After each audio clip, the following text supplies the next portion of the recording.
Welcome to Two Crazy Scoots Podcast with your hosts, Ao and Antino. After a long break, we're back to bring you some more sugary goodness. Podcasting. Enjoy. Hi, and welcome welcome to Two Crazy Scoots Podcast. We're back. Oh, wait. There we go. Yeah. So, Aaron, how did you like the break? It was nice. It was good to, have some time off and get away. Get some brisket. I didn't get any brisket while I was in. Oh, I did. It was Texas, amazing. But I still dream about it. Interesting. I'm not surprised. I may still have some stuck in my teeth, actually. El Paso was good though. We had a good time, and Meet some new people, see some old people, make new friends, get to know our old friends better. It's a lot of fun. Some potential new podcasting guests as well. Yes. So we are friends with some people who do translating over the phone, and so we want to have them. Hopefully. Yeah. Hopefully we can have them. Actually, one of the guys is supposed to be here next month, so hopefully we can get him when he's out here, and we can have him tell us some stories.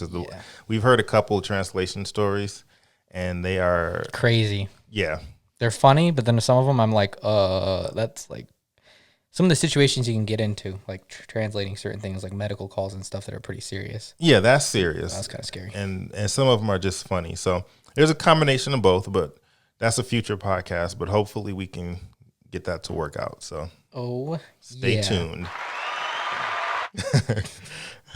So we didn't have a guest this week, so I guess I'll be the guest and you'll be the host. No, I'm just kidding. That works. So what I wanted to talk about was because I'm always curious as to how people start companies. I'm always wondering how people, like photography businesses, I always think I would like to sit down and talk to somebody and see how they get all that down and the income and all that craziness. Mm-hmm. I just think it's interesting to have a business doing that. Yeah. Because it takes a lot of self-confidence to be able to tell someone, hey, this is a very special moment in your life and I'm going to take pictures of it that you're going to definitely like. So maybe we can get someone who does that also. Photography? Yeah. But anyways, so the funny thing is I was going to talk about my own self and the business that I started, window cleaning. And I think it's funny because there's a podcast called How I Built This. Have you ever listened to it? I have not, no.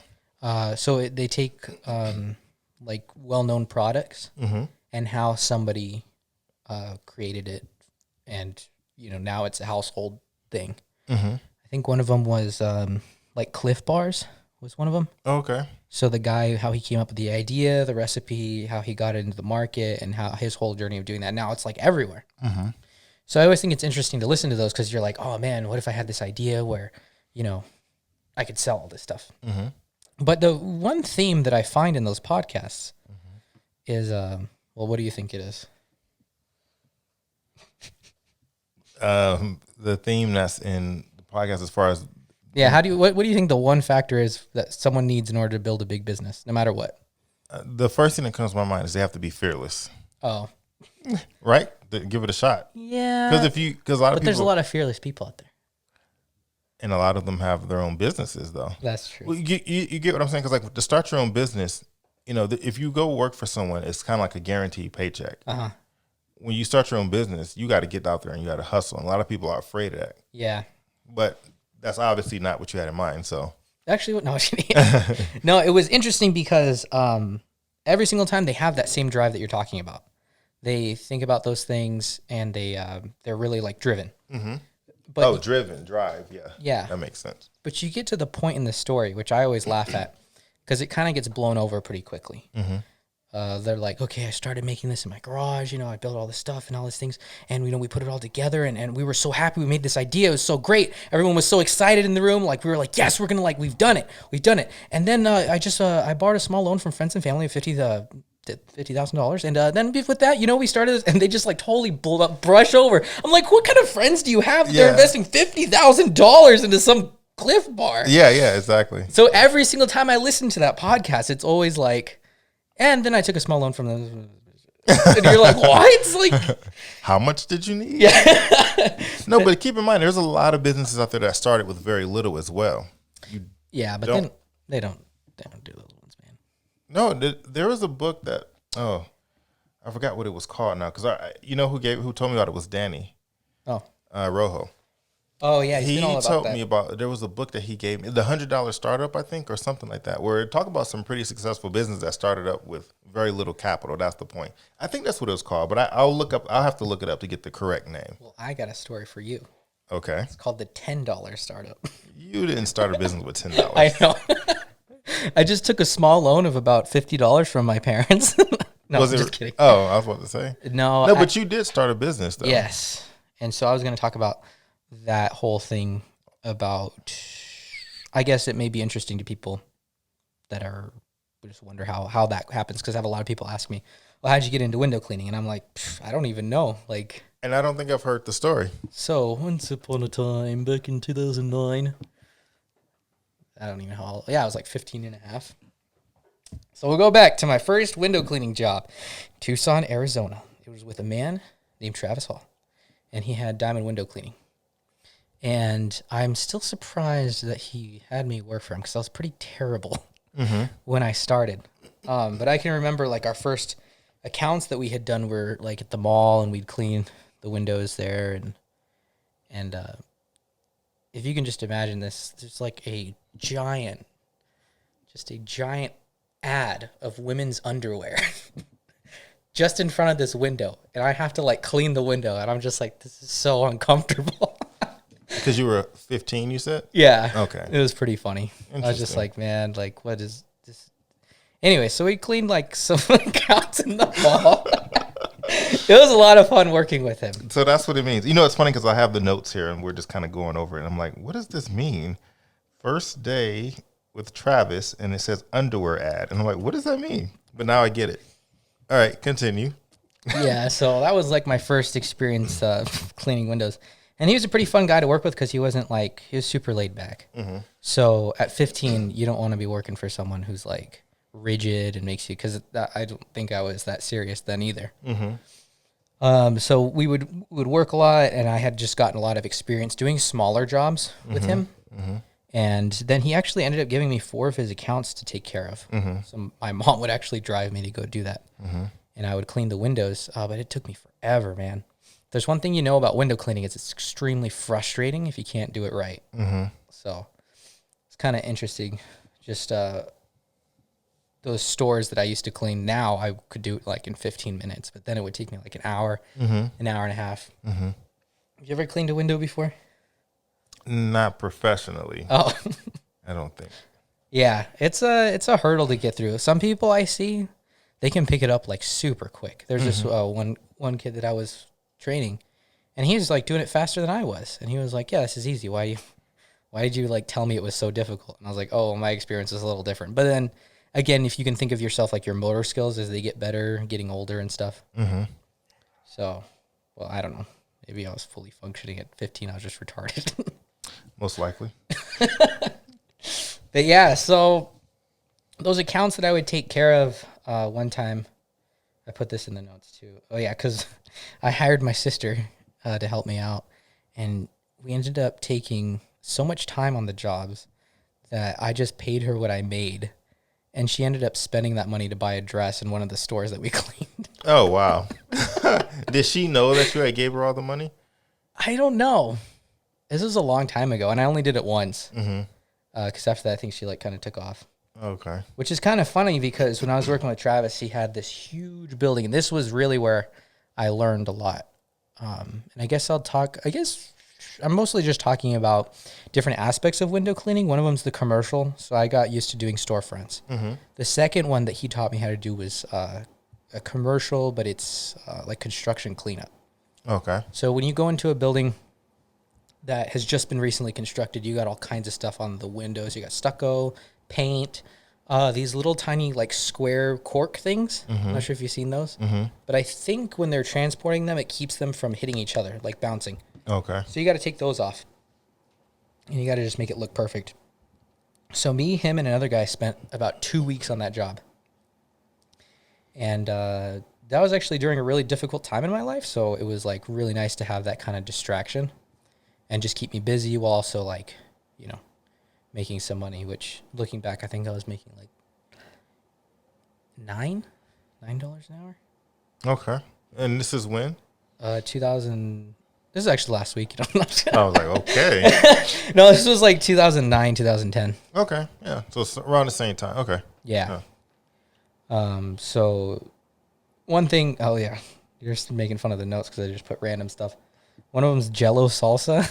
Yeah, what is this Jello salsa that you So where we had been working, I think they had just built like a Viva burrito around there, and every morning we'd get burritos like at 6 a.m. And this is during that 2-week job, right? Yeah. Okay. So this is where we get breakfast. And so the salsa was like in these little cups, but it was like Jello. Like you'd try to pour it, and it all came like in one little like. Oh, okay. So yeah, it was good. Delicious. It was just a little frozen or something. I have no idea. Oh, that's true. It could have been. Maybe that was what it was. Maybe it was frozen partially. Yeah.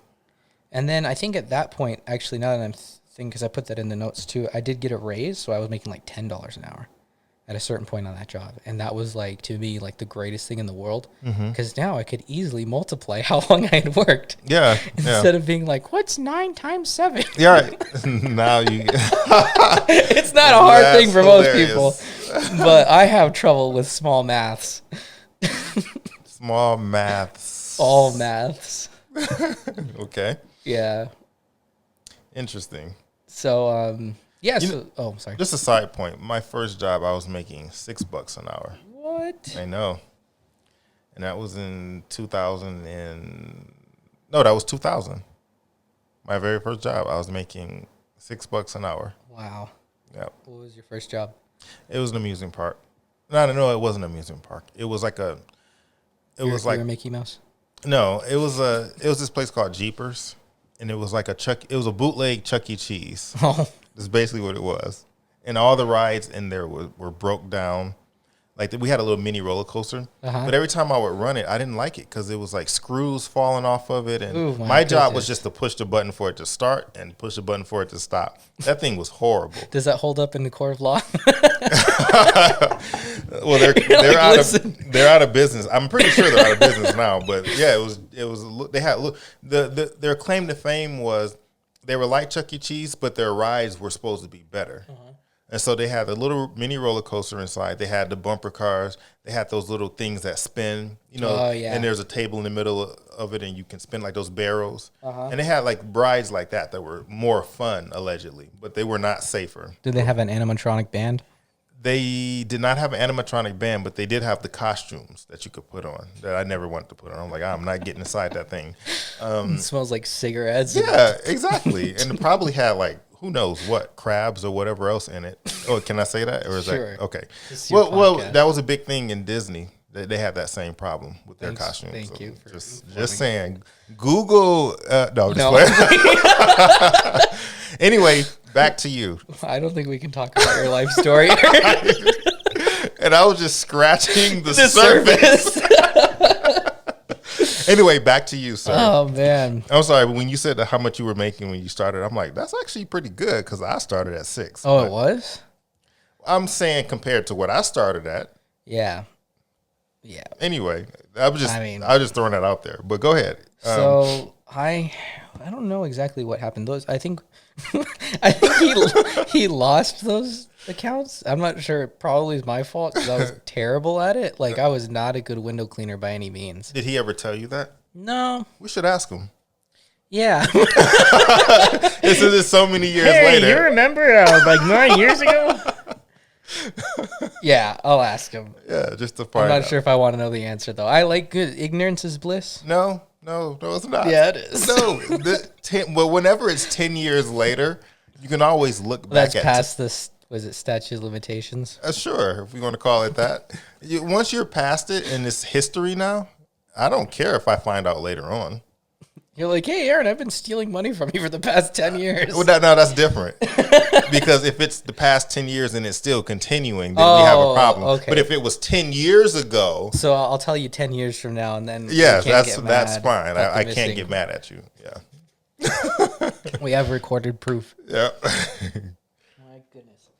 So yeah, and then I don't know what happened, but I started working at Best Buy as a seasonal job, which somehow like impressed my dad. I don't know. He's like, didn't think I could get an actual job because I've been working with other people.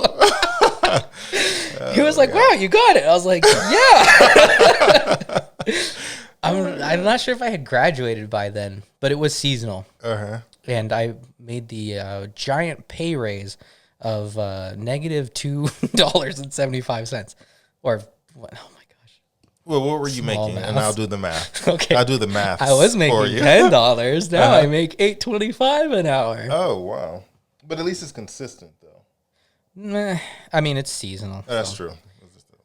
I would just ride my bike there and ride my bike back, or my parents would pick me up because I didn't have a car. And that is a whole other thing in itself because some funny stuff happened at Best Buy.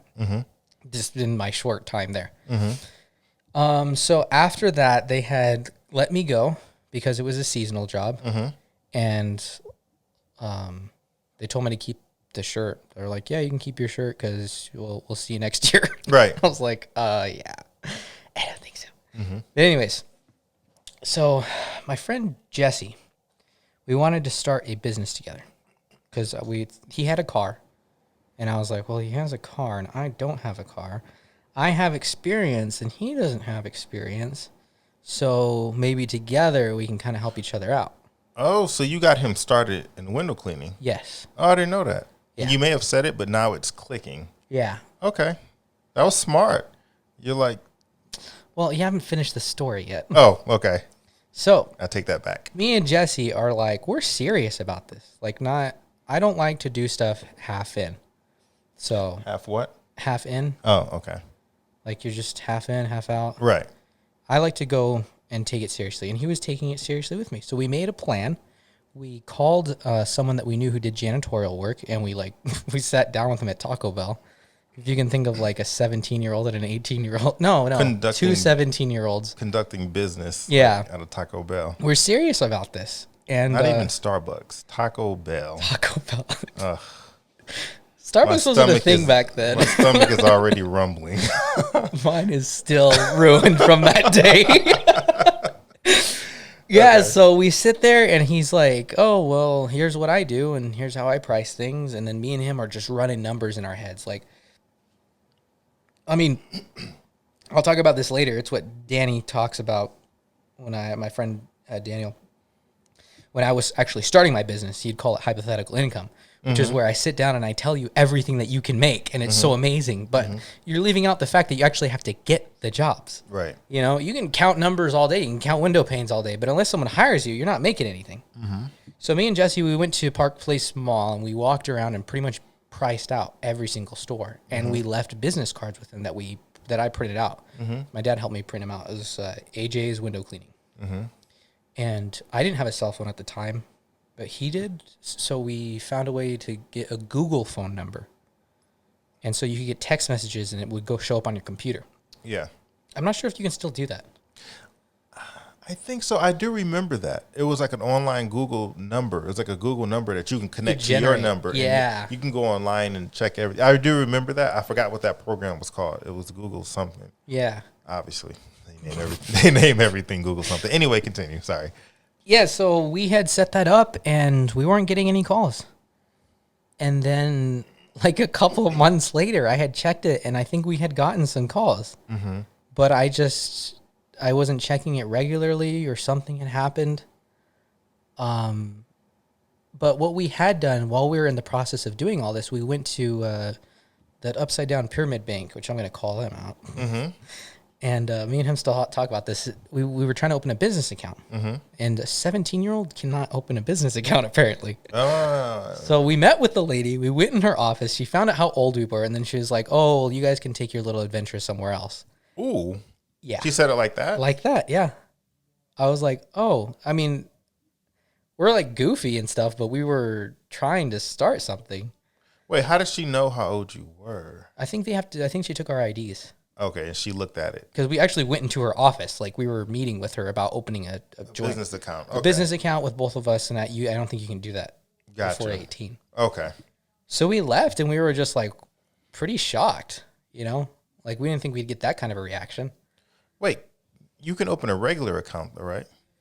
Yeah, but I think a business account is different because you also have to have a license. And I don't think we had any of that stuff. I didn't know about that before. Gotcha. Okay. And even when I was getting my license to start the business, I asked them, I said, why do I need a license? Well, because you need a license. Well, why do I need a license? You just need a license. Oh, okay. Got you. So, yeah. We left and we were pretty bummed out about it. And another friend of mine at the time let somebody else know who owned a business that I was looking for work, cleaning windows, or that I was going to start my own business. And so he kind of met with me and sat me down, and he was like, basically, I think he started his business at 19, and he was like, it's hard. It's not easy. You're going to have to put a lot of work into it. It's not just something that you can just get into. So you can work for me. I was like, okay. Well, right now it was kind of like, I didn't have a car. I didn't have a cell phone. Like, everything that he was telling me now, I found out to be extremely true. It's really hard to start a business. It's not just something you can do. So I was kind of happy that I was able to continue doing that because I liked cleaning windows. So what I learned from him mostly was like precision, I guess. He was very he wanted you to get on a ladder and look directly at the window. He didn't want you to use a pole. He wanted to make sure that you could see it. You were eye level with it. So every time that you left a job, you knew that you had looked at it before you left it. Gotcha. And I mean, I don't personally do that. I don't like doing things that way. But what it did teach me was about detailing and figuring out, like looking at it and knowing that, you did a good job. So he was very serious about that. And so I appreciated that. He did have like some weird things, just like the way that he would do things. It was very specific, which you don't necessarily need to do in order to clean windows, but it's almost like his little brand, I guess, for his business. So I think that was interesting as well. And the jobs he would get were like huge commercial buildings. And he would like leave me to go do those while he would either take care of his kids or do some other kind of aspect of the job, like office work or something. Okay. And so from that, I think I gained a lot of confidence in myself, which was helped. Like if he trusted me to do that, then I wanted to do a good job, and it helped me to kind of push forward in that. And he also had like a water-fed pole system. Okay. Which I actually broke. He like shipped it in from like Germany or something. And it was like carbon. It's not carbon fiber, but what do you call that where it's like really, really light but sturdy? It's like a telescoping pole. And it wasn't like aluminum or anything? No, it was really light. And at the time, that was like new technology for that stuff. So I was shaking it and it snapped in half because I was just like trying to just get the water off. The last section was so small and just snapped, and I was like, oh man. But thankfully, he didn't make me pay for it. But I felt so bad because it's really expensive. But I don't know if he was buying one. I could ask him, but I don't think I want to know the answer. A funny thing about it, though, is since you had to get eye level to every window, you go into houses that have 2 stories. And so this was like my first near-death experience, which was pretty scary because we had set up a ladder and it was on a rug. And the ladder slipped, but the rug pushed up against itself, so it caught me. But I was basically just there, and I had fallen at least like a couple inches or so. I mean, at that high up, you really freak out. So he felt really bad, and he was like, oh, dude, like, I'm so sorry. Like, he was trying to figure out some way to make it up to me. He's like, you know what? He's like, we can go wherever you want to eat. I'll take you to go eat dinner. He's like, you want to go to Pinnacle Peak? You can get some steak, whatever. And I was like, I don't really like steak. I want to go to Quiznos. Oh, my God. And to this day, I kick myself. I'm like, why didn't you just get the steak? Right. And I was like sitting there eating a meatball sub with Quiznos, and I was just like, oh, yeah. And he was like, oh, yeah. Oh, my God. Yeah, but just working with him and the first guy that I worked with, it was just a lot of fun. He was serious on the job, but on the downtime, like there was times where it would be too cold to clean windows. So he'd wait until it heated up. And we'd sit inside of Carl's Jr. because his dad worked for him too. And we'd just play, we'd play Trivial Pursuit. Okay. But they had played it so much that they all knew what the They answers knew all were. the answers. So I was like, what's the point of this? But it was just funny. Just it was just a lot of fun. And we would we'd hang out and play music together because he played guitar. Mm-hmm. And he kind of showed me a lot of movies that I hadn't seen before that he thought were pretty cool. I'm not sure if you've ever seen The Dead Poets Society. Mm-mm. It's a really depressing film, but it's got Robin Williams in it. And he's like a teacher. Huh. So it's not really like I might actually like it then. Yeah, it's not a comedy. But he kind of is. It's like an inspirational movie. Mm-hmm. But the ending's just really sad. But yeah, so we'd hang out a lot. It was a lot of fun. So that's why I'm like trying to, I guess, paint the picture that when I was cleaning windows, it wasn't the thing I liked about it wasn't just about the work. It was like you can have fun doing it too, and that's what I got from the people that I worked for at that time. Let's see, but there was yeah, we did end up parting ways. I think I just quit because there was some things that had come up, but I mean, it's just life, you know. That's one thing that's really hard is trying to quit a job with someone that you really liked hanging out with, you know, because you kind of got to be like, well, you know, I have other things that I have to do, and this isn't really fitting with what my other schedules are, so I'm going to have to go. Uh-huh. Again, I was like a stupid teenager. I could have done it in a better way. But yeah, it's just funny thinking about being a kid again, saying or doing things that are just like kind of dumb. So that was interesting. I learned a lot. And then I moved on. I started doing some data entry work and working on websites. And that was interesting because, again, I was trying to learn something. And the guy that I had worked for, he would teach classes in Linux. And he was like, hey, you know, how about if you want to sit in on the class, you know, you can sit in on it with us. Because it was like a co-op space. So I'm sitting there doing all this data entry stuff, and he's like, okay, you can come. Like, so I'd walk with him, and he'd teach this class on Linux. Do you know anything about Linux? Yeah, I use Linux. Still to this day, I have no idea about it. Uh-huh. So the first day, I was like trying to follow along. The second day, I was like out of it. The third day, I was like, what is going on? And he was like, you know what? You can just go back to doing the data entry work. Yeah. Because I was like lost. No, because you do have to have a certain personality. Well, no. It's not even that. It's kind of like a certain mind type. Number one, you have to like that type of stuff. Yeah. If you really don't like it, then you're really not going to get into it. See, I'm like a complete nerd, and I liked learning about Linux and all the commands and stuff. Well, the guy that I worked for was very well, I mean, he teaches classes. So. Yeah. But if I didn't like it, then yeah, I would easily see how I wouldn't do well at it. And there's other things that are not quite as complex. There's actually a lot of computer-related, you know, programming things that are a lot easier than Linux. But if I'm not interested in them, and so for me, it's like I look at it, and I'm like, oh, this is boring. I'm not going to do this. Yeah. So anyway, don't be so hard on yourself. Just, okay. you know, anyways, give yourself a pat on the back. The other thing I learned from that guy too was that I would be working doing data entry, and we're in this co-op office, and he's like, I'm hungry. Let's go to like Buffalo Wild Wings. Okay. So I'd bring the laptop and doing like data entry in Buffalo Wild Wings while he's like sitting there eating wings. I mean, I'd eat too, but it was just funny because he owned his own business, so he could do that. Oh, okay. You know, and he could like, the company he worked for would pay for our food and stuff too. So it was like kind of cool, again, to see someone who is self-employed, able to not just work, but hire someone to do the boring stuff, which is what I did, and also have fun doing it. You know, so that's something I liked about what I was learning from the people around me that were self-employed, even though it had nothing to do with Windows or cleaning windows, should I say?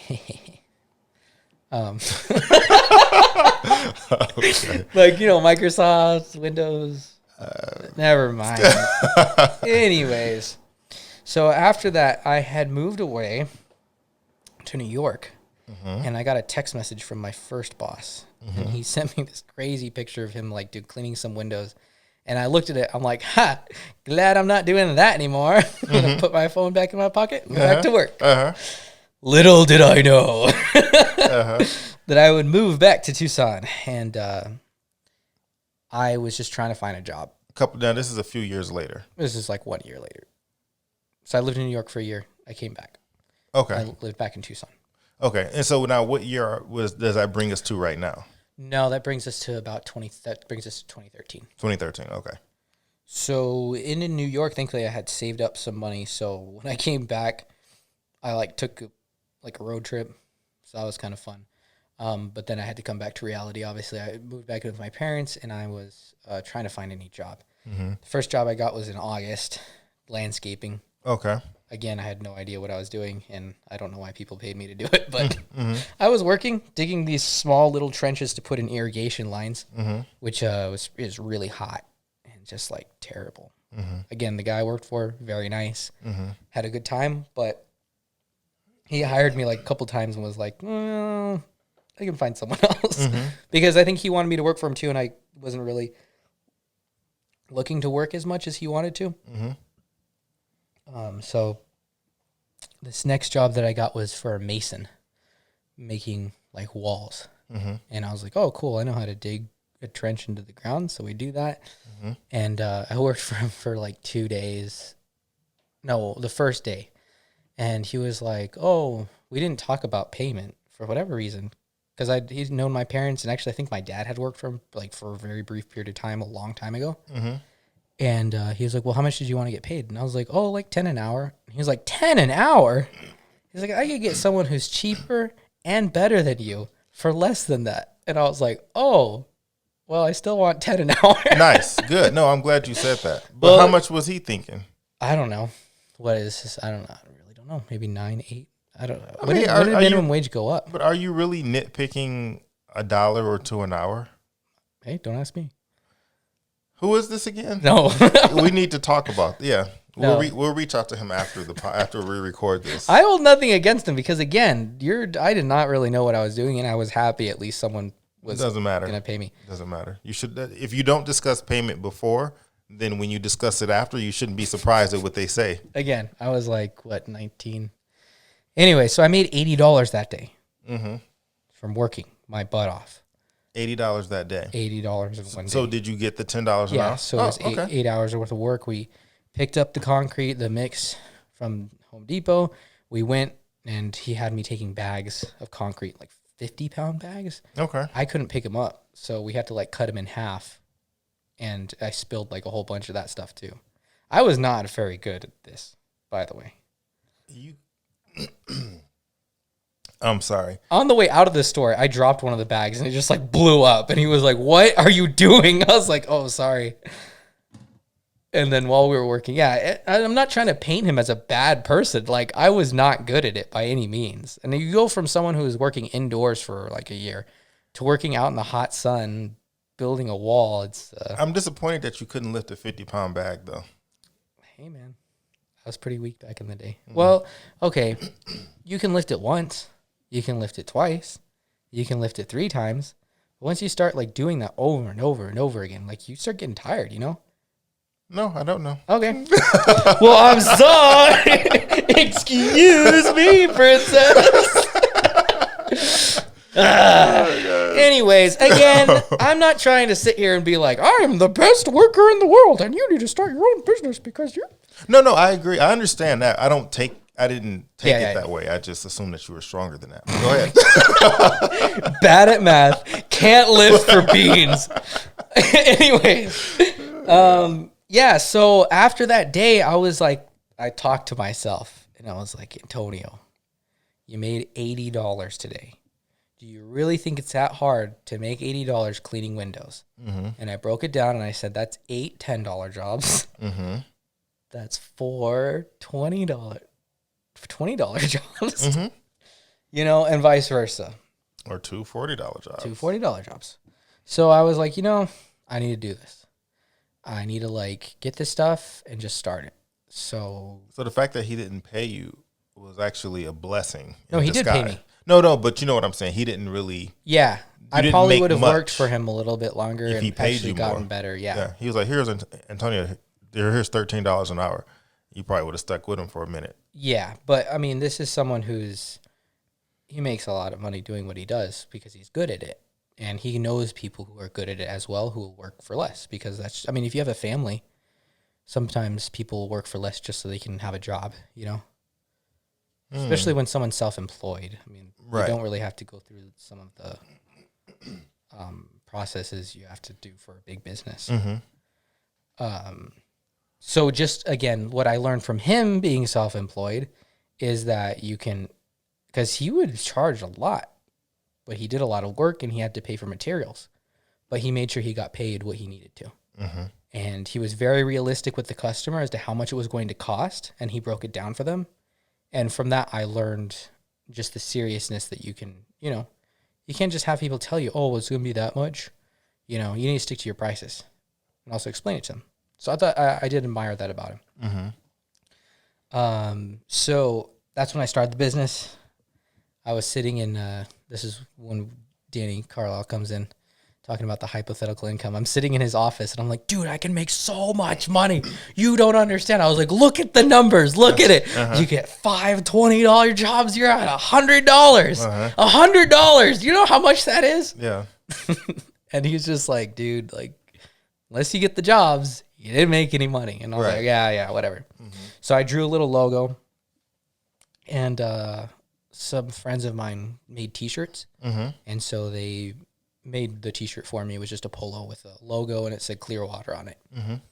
And at the beginning, I didn't have any business cards, because another problem, a good, bad thing about me is that when I go in on something, I go fully in as to how prepared I am at that moment. Well, that's to be determined. But I didn't have any business cards. So I'd write my number and my name on a piece of paper and like give it to people and be like, hey, I'm... If you can see Aaron's face right now. I'm very disappointed. Hey, come on. I was 19, man. I don't know, but 2013, you should have known better. Well, I was 20, Vistaprint. Everybody knew about Vistaprint. The thing was, I did get the Vistaprint, but I was waiting for them to come in. And I should have printed off stuff, but I didn't print anything. I was just so eager to get out there and just get business. And it was a lesson learned, though. It's all good. Yeah. No, I did get business from it. Yeah. And the first jobs that I had gotten was pretty funny, because it was right across the street from my house. It was a Cost Cutters, very small place. And I walked in there and I was like, hey, again, my whole thing, $10. The lady's like, no, that's too much. She's like, $10 was too much? Yep. So she was like, $5. And I was like, well, I said, I'm here. I drove here. I have nothing else to do. I have no jobs. I haven't even gotten one account, so $5, fine. So I did it, and their blinds were messed up. I had no training. This is a year of me away from it, so I had to remember it. And there's just a big change in my mental thinking abilities from when I was 18 to 20. It was like when I was 18, I felt like I was doing things, but I wasn't learning. And at 20, stuff was actually being retained, it felt like. So not that I had to start from scratch, but, it was just starting, from the ground up. Cleaned the windows. It was really hard. It took me about an hour and a half. Now that job would take me 15 minutes. I didn't have a ladder. I just used poles. The bucket that I had a hole in it. I didn't have any towels. It was just a mess. It was a literal mess. And the whole place was all dusty. And the lady was pretty set on $5. She said, well, thanks. I left. As I was packing my stuff in the car, another woman ran out and gave me $6. She's like, here. She's like, that lady's too cheap. Yeah. I agree. And I was like, why, thank you. Yeah. This is a free tip. I got paid more by you than I did by her. Right. Yeah, exactly. And so I was pretty excited about that, and I just started going down Broadway. Did you ever wash that place's windows again? I think I went back and I told her 10. Man, I think I may have gone a couple times and done it just for $5. And then at a certain point, I was like, I think I'm wasting my time here. And so I had that initial reaction, which was you go try to get your first job and you have someone who's like, no, I don't want to pay that. And you have to really debate, is it worth it? Because I don't have anything else. Should I just do it? And I was like, well, I'm not really that good, so I'll just do it. But at a certain point, I was like, you know what? I'm better than $5 because I have more accounts. And so I had gotten some accounts just down. I would drive down Broadway and just go to dental offices, Cost Cutters. And one of the ladies hired me, and it was $20. So I was making $20 on certain jobs and stuff. And looking back, you know, I didn't need a lot of money. So because I lived with my parents and all I had was like my car payment. Thankfully, they didn't make me pay rent when I was there. They were really nice for that, because I would have been like $500. Yeah. Well, I have to say, in the backdrop of this whole story is the fact that my parents really supported me doing this. If I hadn't had their support, I wouldn't have done it, because there was a lot of times I wanted to quit. And they didn't go about it the nicest way, but they were pretty much like, whenever I was like, oh, I saw a lady I used to work with at Best Buy working at this bank. And she was like, oh, you have cashier experience, so you should come and apply here. And I was like, I drove home and I was like, I think I'm going to do this. And my parents were like, I mean, I had never really, I'd worked for a bunch of people. I had never really experienced a 9-to-5 job where they demand you to be there whenever they want you to be there. Work is, you know, long or weekends or whatever. They tell you what to do. And I didn't know that. So I was like, this sounds like great. I can actually make some money. I won't feel like a worthless, like, bum. And my parents, like, got really mad at me. They were like, dude, like, you have an opportunity here that a lot of people don't have.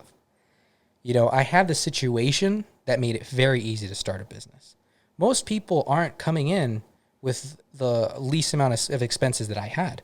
A lot of the people that I talked to that started window cleaning businesses worked full time and were like, you know what, I can't take this anymore. I don't have time to spend with my family, or I don't have any time. So I need to start something so I can have more control over what I do, so I can also make room for other things.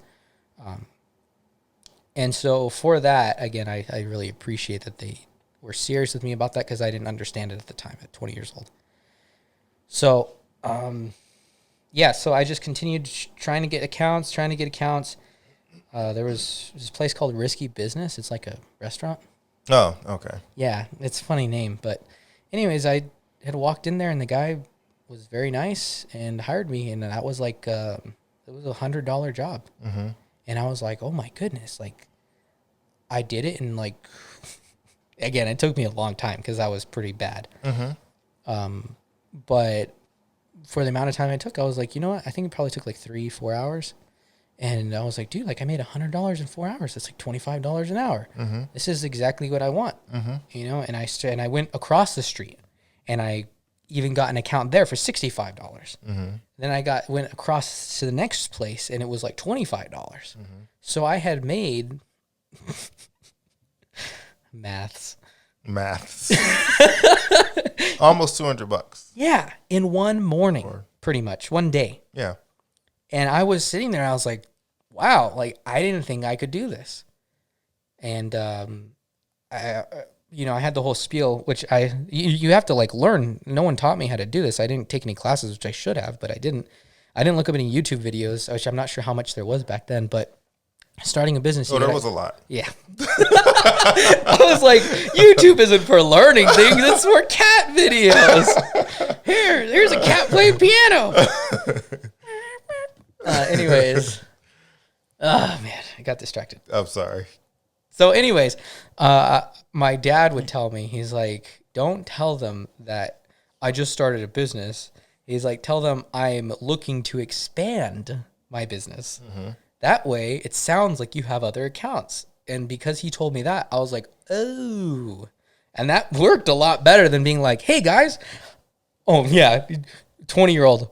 This sounds like a joke. 20-year-old walks into a bar and says, can I speak to your manager? Yeah, you know, you walk into these places and you're like, hi, can I speak to your manager? And they're like super busy. And the manager's like, what do you want?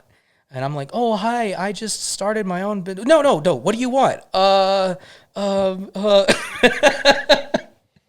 And then they're just like, you know, you're wasting people's time at that point. So I got pretty good at just being like, hey, I clean windows in the area. I'm here trying to expand. If you guys are interested in finding a window cleaner, if you want to replace the one you have, here's my number.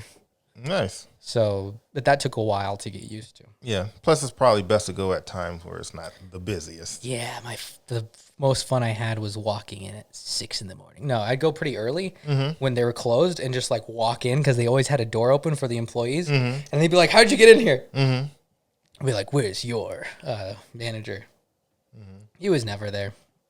So don't go early. Oh, okay. Well, I was just saying, maybe not at peak busyness. When Yeah. you go in there, when they're running around with I'm drinks. gung ho, man. I was like, I'm gonna do this. I'm gonna get more. No, but accounts. that's good. That's good. You obviously you made the better choice. Yeah. So it was kind of funny. Just you get shot down a lot for the amount of things that I was going through, and I didn't learn because Jesse, while all this was going on, he had started his own business, stopped cleaning windows, and then was working at a credit card processor company or something. And from that, he would because he had to go and sell. He was a salesman. Then he restarted his company, and with the kind of attitude and speaking ability that he had, he knew how to talk to people, and that's what I admired about him. And that's not something I had at the beginning, which he was very, very well adept to do it. And I would see him, and I was like, dude, how are you talking like that? How do you tell people those things? How do you sound so confident? And I really admired that. And that's what I learned from him. So I'm not trying to say I taught him how to do everything. I think we both kind of still worked with each other because there was a time where I was showing him how to clean windows with a pole. And he was standing there with his business shirt on, and people were asking him for cards. And I'm like, no, dude, this is my account. You give him my card. Right, yeah, exactly. But he'd go all in. He'd be like, yeah, okay, well, when would you like to schedule this? I can schedule a call. I'll call you. I'll be there, blah, blah. And I never did any of that stuff. I never tried to maintain my connections. If you talk to someone once, you may talk to them again, but you need to make sure that conversation happens. So it was interesting. So I was starting my own business, but it was also very hard because, you have to maintain accounts. One of them, I think this is the last one I'll talk about the commercial side of it, was this place called Sunline Design. I walked in, and I've had a lot of negative experiences, but this guy, he was so happy to see me. He was like, oh, this is a godsend because we've been looking for a window cleaner. I'm like, dude, it's not that big of a deal. But he was really, really nice. And he got me a lot of accounts because he has a lot of affluent friends who needed window cleaning, and he would give their number to me, and they would call me. And so from that, I started getting houses. And I never priced them right at the beginning, so I wasn't making very much. I could have been making more at the time. But again, that was Jesse's strong suit. He'd go and charge stuff that I was like, how are you doing that? I can't wrap my mind around it. Make sure you mention, to him about this. No, I have. Oh, okay. No, I'm talking about the podcast. Oh, the podcast, yeah. Yeah, I will. Yeah. Tell him he got a shout out. He got a shout out. A positive one. Well, we haven't gotten to the negative part. Oh, no, I'm kidding. No. No. I'm just joking. But where was I going with this? Yeah, so it was just interesting to kind of learn all of that. And Don, the guy at the jewelry store, he also made my wife's wedding ring and made my wedding ring. Oh, cool. I paid for it, but he gave me a discount, which is funny because that's I think this is where me and Tyson kind of intersect. Our last guest, one of our guests, because he was part of he kind of was trying to help me get networking. It was like a business networking thing, and so he reached out to me, and I really appreciate that because it was I didn't really feel like I could be taken seriously. And he was kind of presenting me to this networking group as someone who was serious. So I really appreciated that because, again, I always think that if you give the best way to give someone confidence is to trust them. And when you can you can tell someone I trust you, it really pushes them forward from what I have experienced. Because they put trust, they have confidence in themselves, and that helps them to move forward. I mean, some people have confidence or they're overconfident, but for those who are kind of struggle with that, like I did, it really helped to have that kind of, connection. So I really appreciated that too. It wasn't for me though, the business networking thing, because again, it seemed like it would be taking me away from what I wanted to do. So I was very selective, and I think my parents helped me with that too, being selective as to what kind of things to get involved in, so that it's so easy because. It's just so easy to get back into that. I need that 9 to 5. I need the 9 to 5. So around this time too, I was introduced. Well, this guy named Gabe Spotless Window Cleaning, took me out to dinner at Wing Factory. Sat me down. He was like, dude. He's like, if you help me out, I'll help you out, basically. That's what I got from it. So I worked with him, and from that, I learned a lot. A lot, because now I was actually taking it seriously. I was trying to start my own business, and he showed me how to do that. Whereas before, I didn't know pricing, I didn't know this, I didn't know that. He would be very open and honest with me about how he went about doing the business, how much he was charging, what he expected to be making, how to, you know, just like he would have a truck and he'd load everything up, and it was very like efficient. Efficiency is what I'm also trying to talk about. And so it was just interesting because he really helped me out, and he would tell me too. He says like, you could work for me, but he's like, I know you can do your own business, and he would always push me for that. Despite I would sometimes even try to work for him more because I was like, I don't want to do my own business. But he's like, you can do it. And he would give me like accounts he couldn't get to. And so that really helped me grow my experience both in residential and also my clientele base. And for that, I'm very appreciative. At one point, we had done a job for 2 nights, and other thing is he was very fair in the way that he paid me. I don't know what fair is, because getting paid minimum wage is fair. Right? You know, getting paid $20 an hour, is that fair? Yeah, it's fair. You know, he would pay me a lot for what I did. And I think he has since changed that because he also realized you can't do both, you know? But for the time what he was doing, it really helped me out because I was getting paid percentages sometimes of certain, like one job that we did, I made so much because it was 2 nights of work that we were going behind like pressure washers. And from the money I got from that, I was able to buy my wife's wedding ring. And so, you know, it was just a little bit less than that, but it was enough, you know. And so he, like, that job was terrible. It was a nightmare because they had expected us to do a lot more. But he made sure that he got paid what extra he did because they were not prepared. And so, like, he would stick to his guns. And that's what I really admired about him, too, doing that. But as we've kind of, I think, both have grown, we've kind of grown apart. Now he actually has a lot more, you know, workers. He's built a very, very good business from what it was 5 years ago, because that's when he started like this plan. I think he had gotten a plan together. So what he was going to do, and he's followed through on it. And yeah, it's just, he's grown a lot and I've grown somewhat, but it's just seeing him still I can always call him and I can always ask him questions, and he was always willing to help. And he's always been there when I needed like some kind of support, whether it be, you know, I'm like, oh dude, I got this like giant job. I don't know how to bid it. Like, how do you bid huge jobs? Sometimes you walk into these places and you're like, geez, like what? And it was funny because I was sitting down, I had lunch with him because he gave me a poll that you can use as a gift. Well, he just kind of reached out to me and said, hey, I have this extra thing. You can have it if you need it. And so that really helped me out on a job that I was doing. But we were talking, and I had actually done one of his accounts. And he was like, oh, how much did you get paid on it? And I was like, oh, I got paid this much. And he was like, dude, he made like double that amount. And so I was like, oh, yeah. I was like, well, I'm still not really good at the whole bidding thing. But to me, again, it's really about, sometimes I just need the money, and so I'll do it for less. But he's always been someone where he like sticks to it, and he makes a lot more because of that. And so he's always been someone I've aspired to, you know, kind of imitate in the business sense of it.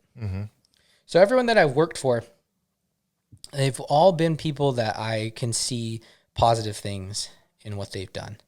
And that's what I enjoy about owning your own business, is because it's almost like pulling money out of thin air. Because you're just coming up, and you're like, hey, I can do this. And the people that tell me, well, I don't know why anyone would pay to have their windows cleaned. Well, I just tell them, like, well, you just don't have a house that would make that difference. Ooh, dang. Nice. Because there's some houses in Tucson, man, that's beautiful. I'm like, what would I do with this much space? I really don't. I couldn't even imagine it. But there's people that have that much space. It's huge. But yeah, so it's just interesting, that whole aspect of it. There's also a lot of other people that I've worked with that have really helped me out. Like there's even businesses right now. Jesse, he'll give me some accounts, like his overflow and stuff. Mm-hmm.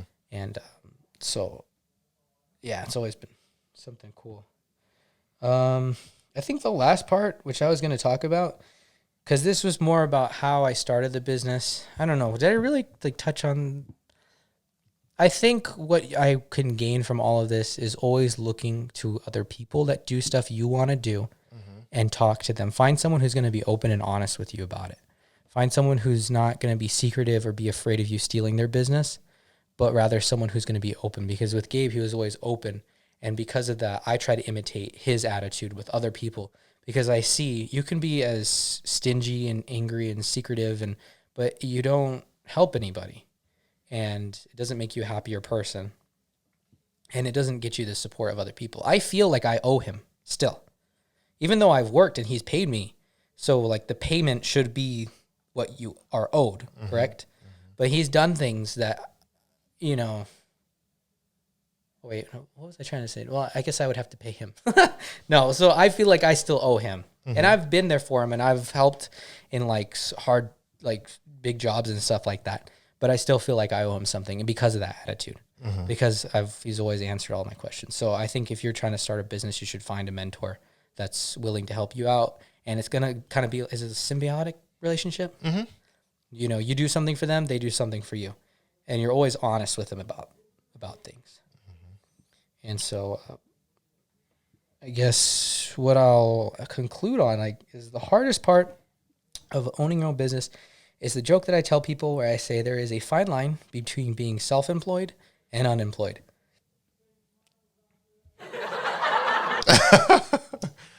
And that's not a joke, because it can get hard, man. I think, you know, you read places and the most depressing thing that can happen to a man is losing his job. You know, and sometimes you feel like you lose your job every day. You know, sometimes you'll have accounts that stop, and it's really hard when maybe you've done something wrong and the people no longer want you to. Like, I was having a very serious discussion with my wife, one that took so long that it went through the night into the morning. And we showed up at the job and we continued talking because it was a very serious discussion between, like, you know, what we were talking about. And I drove to the job and we were still talking, and then we just kept talking. And I was like, this is more important than my work. And it was funny because I called the people and I was like, hey, I'm sorry, you know, something came up, family matter came up, I can't do the job. And they're like, we already found someone else. I was like, really? I mean, so I had my wife call them.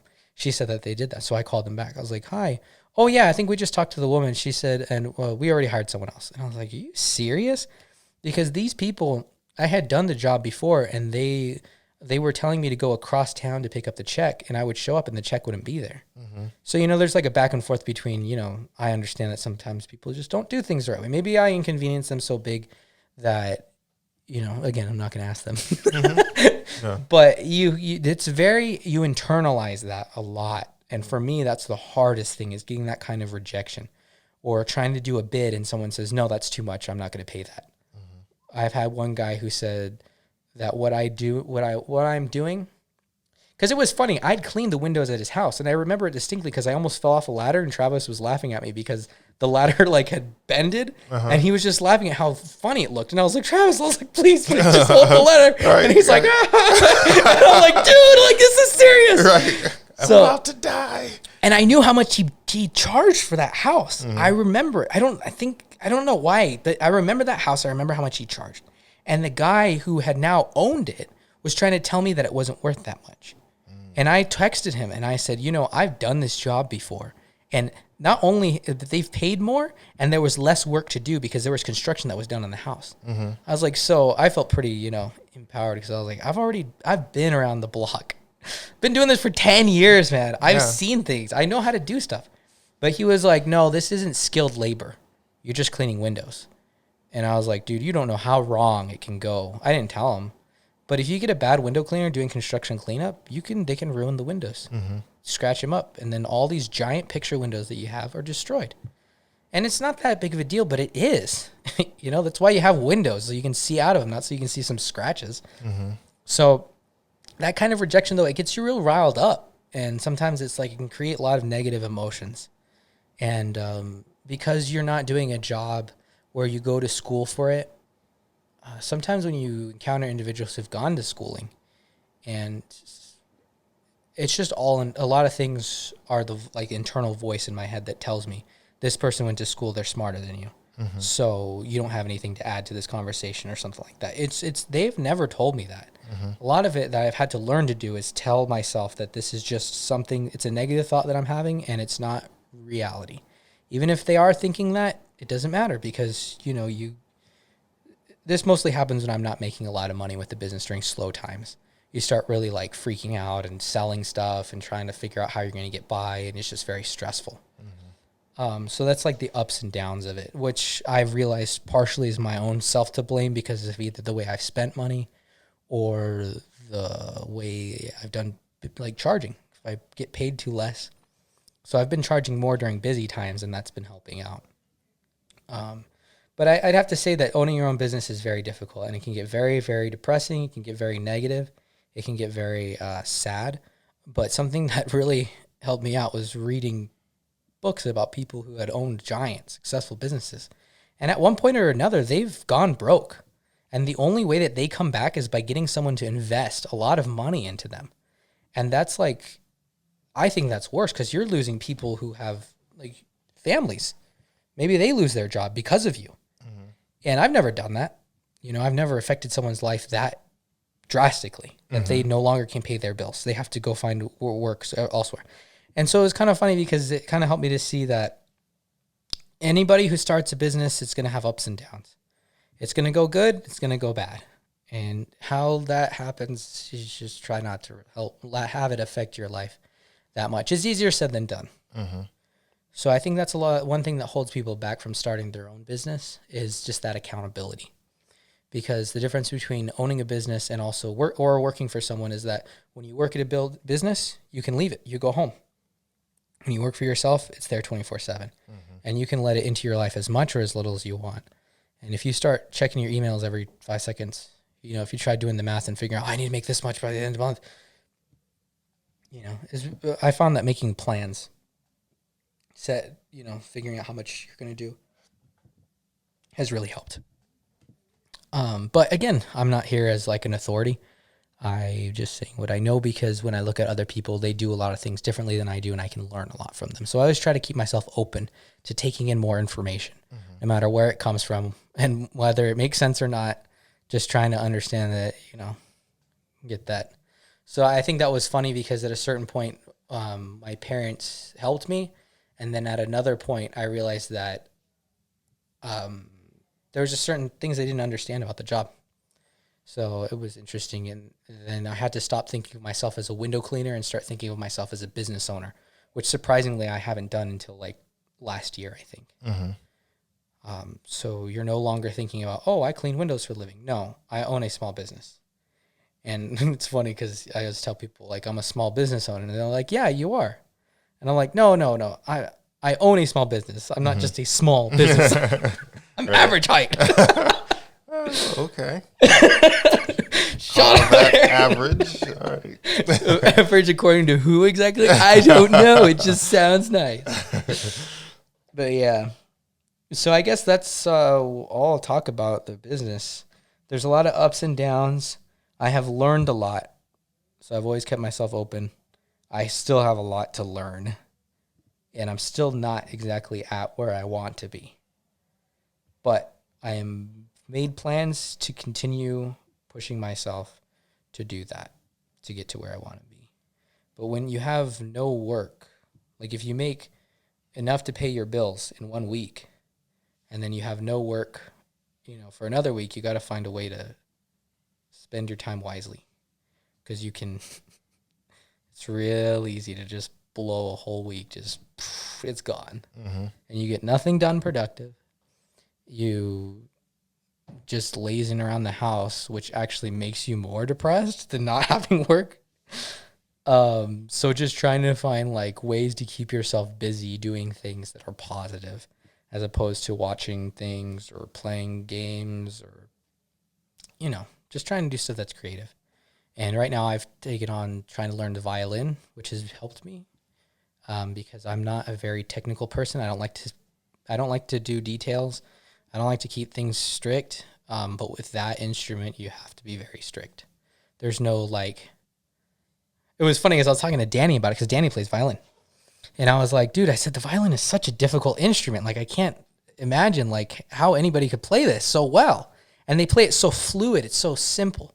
And I told him, I said, you want to know something that really talks to how serious it is that you can see videos of all kinds of rock stars, drunk, high, wasted, playing guitar, just doing like, but you never see someone like that playing violin because you need like your full mental capacity. That's true. Like you need to be precise. It is That's precision. True.